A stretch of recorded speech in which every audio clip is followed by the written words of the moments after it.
아, 나는 왜 돈이 안 모이지? 생각을 하면서 정작 본인이 어디에 얼마를 썼는지 모를 때가 많죠. 많은 사람들은 쓰고 남으면 저축해야지 이런 생각을 하지만 사실 그렇게 하면 남는 돈이 거의 없어요. 워렌 버핏의 말이 떠올라요. 가장 중요한 투자는 자기 자신한테 하는 투자다. 그래서 저는 돈을 모으면서도 저한테 투자하는 시간을 꼭 가진답니다. 안녕하세요, 여러분. 아름입니다. 여러분, 누구나 돈을 모으고 싶어 하지만 문제는 매일 조금씩 새는 돈이에요. 저는 그 돈을 막기 위해서 작은 습관들을 만들어 왔어요. 오늘 제 절약 루틴 들으시면 아, 나도 할 수 있겠다 이런 생각이 드실 거예요. 그럼 바로 본론으로 넘어갈게요. 첫 번째는요, 가계부 작성하기입니다.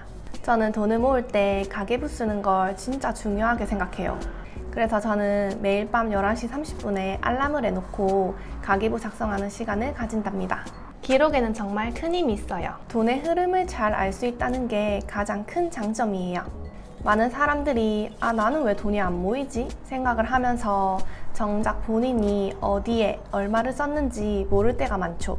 기록을 해두면 내가 어떤 곳에 이만큼 금액을 쓴 게 다 보여요. 저도 최근에 5월달 가계부를 정리하다가 5월달은 가정의 달이기도 했고 또 결혼식이 2개나 있어가지고 지출이 많았거든요. 그리고 식비랑 택시비도 많이 썼더라고요. 그걸 보고 6월달은 식비랑 택시비를 많이 아껴보자 싶었어요. 그래서 이번 달에는 좀 인지를 하고 식비랑 택시비를 절약을 많이 했습니다. 이건 다 제가 꼼꼼히 기록을 해놨기 때문에 제가 스스로 피드백을 하고 개선을 할 수 있었다고 생각을 해요. 사실 하루 이틀만 지나도 아, 내가 이 돈을 어디에 썼지? 하고 기억이 안 나잖아요. 그래서 기록을 미루지 않고 잘 해두는 게 아주 중요합니다. 가계부 쓰는 습관만 잘 들여도 불필요한 지출은 줄고 절약은 더 늘 수 있습니다. 바쁘더라도 꼭 가계부 꼬박꼬박 작성하면 좋을 것 같아요. 두 번째는요, 선저축, 후 지출입니다. 저는 월급을 받으면 가장 먼저 저축부터 합니다. 남는 돈을 저축하는 게 아니라 쓸 돈만 남겨놓고 나머지는 아예 적금 통장으로 옮겨버려요. 많은 사람들은 쓰고 남으면 저축해야지 이런 생각을 하지만 사실 그렇게 하면 남는 돈이 거의 없어요. 왜냐하면 소비에는 한계가 없고 유혹은 끝이 없기 때문이에요. 하지만 월급을 받자마자 저축을 해버리면 이번 달에 내가 쓸 수 있는 돈이 자연스럽게 줄어들고 그 안에서 알아서 소비를 조절하게 돼요. 마치 강제로 식단을 짜놓은 다이어트처럼 말이에요. 나는 이 안에서만 꼭 써야 돼 라는 무의식이 작동을 하게 됩니다. 인간은 생각보다 감정과 무의식에 많이 좌우돼요. 그래서 절약도 의지만으론 어렵습니다. 오히려 내가 돈을 덜 쓰게끔 강제할 수 있는 구조나 시스템을 만들어 두는 게 현명하다고 생각합니다. 이런 사소해 보이는 습관 하나가 돈을 모을 수 있게 하는 강력한 기반이 됩니다. 세 번째는요, 신용카드 말고 체크카드 사용하기예요. 제가 처음 돈을 모을 때 어떤 영상을 하나 봤는데 신용카드를 사용하지 말라고 하더라고요. 저는 그때도 신용카드가 없기도 했고 1억을 모으고 싶어가지고 거기서 하라는 대로 그렇게 신용카드 없이 체크카드로 지내오고 있습니다. 근데 사실 신용카드는 할인을 빌미로 소비를 유혹하는 마케팅 도구라고 생각을 해요. 왜 더 큰 소비로 이어질까요? 할인이라는 미끼 때문인데요. 영화 보면 3,000원 할인, 카페 가면 1,000원 할인이라고 할 때 안 쓰면 손해 같은 착각을 하게 돼요. 냉정하게 보면 애초에 안 갔으면 0원인데 말이에요. 그래서 마케팅에 속지 않는 게 중요한 것 같습니다. 그리고 작은 소비가 반복 소비로 바뀌고 또 반복을 하다 보면 그게 또 큰 소비로 이어지게 된다고 생각해요. 체크카드와 달리 신용카드는 돈이 바로 빠져나가는 게 아니기 때문에 이 정도야 괜찮지 라는 마음으로 소비하고 또 소비하다가 결국 큰 소비로 이어지게 됩니다. 결국 한 달 청구서를 보고 깜짝 놀라게 되죠. 그러니까 여러분, 할인이라는 미끼에 넘어가지 않도록 해요. 체크카드가 좋은 점은요, 현재 잔액 안에서만 소비가 가능하다는 거예요. 체크카드는 지금 있는 돈만 쓸 수 있기 때문에 그 돈으로 자연스럽게 소비를 계획하게 돼요. 돈이 부족하면 결제가 아예 안 되니까 가소비하는 걸 막을 수 있죠. 이것도 하나의 시스템을 갖춘 거라고 생각합니다. 그리고 지출 관리가 쉽다는 장점이 있습니다. 체크카드는 결제 즉시 돈이 빠져나가 버리니까 가계부를 쓰거나 지출 흐름을 볼 때 훨씬 깔끔하고 즉각적이에요. 그래서 내가 얼마를 쓰고 있는지 실시간으로 알 수 있고 소비 습관을 점검하거나 가소비를 예방하는 데 도움이 됩니다. 이렇게 한 달 예산을 정해두면 체크카드만으로 지출 통제가 돼서 훨씬 수월해요. 그래서 저는 지금까지도 신용카드 없이 체크카드만 사용하고 있답니다. 1억 모을 때까지는 사용하지 않을 것 같아요. 그리고 네 번째는요, 자기계발과 자기관리를 하는 거예요. 저는 돈을 모으는 일이 단순히 아끼는 것만이 아니라 돈을 모을 수 있는 시스템을 만드는 거라고 생각을 해요. 그래서 매일 아침 저는 미라클 모닝을 실천하고 있어요. 저는 보통 12시쯤 잠이 들고 아침 6시 반이나 7시에 일어나거든요.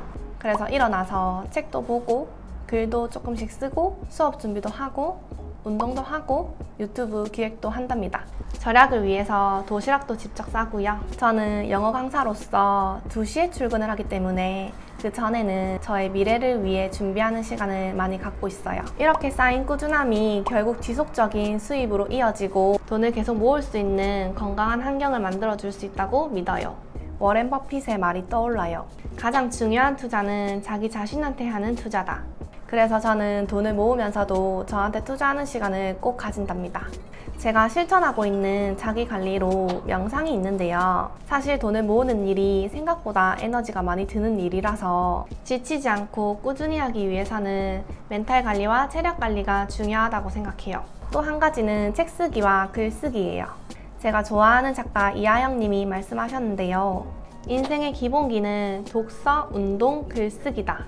그래서 아무리 바빠도 저는 이 세 가지는 꼭 실천하려고 노력을 많이 한답니다. 그리고 저는 부수입을 위한 시도도 끊임없이 하고 있어요. 그중 하나가 바로 유튜브예요. 저의 몸값을 올리고 수입원을 확장하는 것도 중요한 투자라고 생각합니다. 최근에는 광고 협찬도 들어오면서 유의미한 성과를 얻고 있어요. 이렇게 자기 관리를 잘 하는 것도 돈을 모으는데 큰 도움이 되고 제가 지금까지 돈을 모으면서 꾸준히 지켜온 소중한 습관이기도 합니다. 5번째는요, 제가 돈을 모으면서 지켜오고 있는 소소한 습관들을 알려드릴게요. 돈을 아낀다는 게 거창한 게 아니라 일상 속 소소한 습관들로 이루어지는 것 같아요. 저는 커피를 마시지 않아요. 사실 커피가 몸에 안 맞기도 하지만 절약을 위해서라도 마시지 않습니다. 요즘 커피 한 잔 가격이 5,000원이라고 하면 1년에 150만 원이더라고요. 그 금액이면 해외여행 한 번은 다녀올 수 있겠죠? 그리고 또 하나는 차를 사지 않는 거예요. 예전에 진짜 많이 고민했어요. 차를 한번 사볼까? 진짜 있으면 되게 편할 텐데 이런 생각을 한 적이 있거든요. 근데 계산을 해보니까 할부금, 보험료, 유지비가 너무 커서 결국 포기했어요. 대신 저는 버스를 타거나 자전거를 타고 이동합니다. 집이랑 직장이 걸어서 15분 거리여가지고 가끔 피곤한 날만 빼면 웬만하면 걷거나 자전거를 탑니다. 근데 여러분, 꼭 차를 안 타더라도 걷는 거랑 자전거의 장점이 뭔지 아세요? 걸으면서 계절의 변화를 가까이서 느낄 수 있다는 점이고요. 자전거로 달릴 때 바람결을 맞는 것도 저는 좋더라고요. 절약도 되고 운동도 된답니다. 저만의 일석이조 루틴이에요. 그리고 저는 충동 소비를 거의 안 해요. 계절이 바뀌었다고 해서 옷을 새로 사는 일이 없습니다. 기존에 있는 옷을 돌려 입고 조합을 바꿔가면서 입는 걸 좋아해요. 충동 소비를 막는 꿀팁들 제가 알려드리면요. 지름신 24시간 룰입니다. 뭔가 사고 싶을 때 바로 결제하지 말고 24시간 보류하는 거예요. 시간이 지나면 이거 별로 안 필요한 거였네 하고 흥미가 식는 경우가 많습니다. 그리고 2번째는요. 사고 싶은 게 있으면 스스로한테 질문합니다. 그리고 이거 진짜 나한테 필요한가? 꼭 지금 사야 하는 이유가 있을까? 이게 내 삶에 꼭 필요한 가치인가? 라고 질문을 하는 거죠. 이렇게 자문하는 것만으로도 지갑을 여는 걸 멈추게 됩니다. 3번째는요. 소비 대신 목표를 시각화하는 거예요.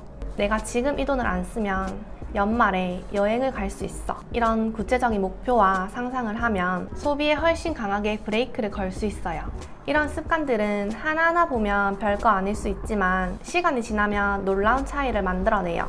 여러분, 이렇게 제가 5천만 원 모으면서 꼭 지킨 습관들 쭉 알려드렸는데요. 좀 도움이 되셨을까요? 도움이 되셨길 바라고요. 여러분, 사소한 습관들 꾸준히 잘 지켜서 돈 열심히 모아봅시다. 오늘 영상이 여러분한테 조금이라도 도움이 되셨다면 구독과 좋아요도 부탁드릴게요. 그리고 여러분들만의 절약 루틴이 있으시면 댓글로 알려주시면 감사하겠습니다. 여러분, 요즘 엄청 덥더라고요. 더위 조심하시고요. 그럼 저희는 또 다음 영상에서 뵙도록 할게요. 안녕!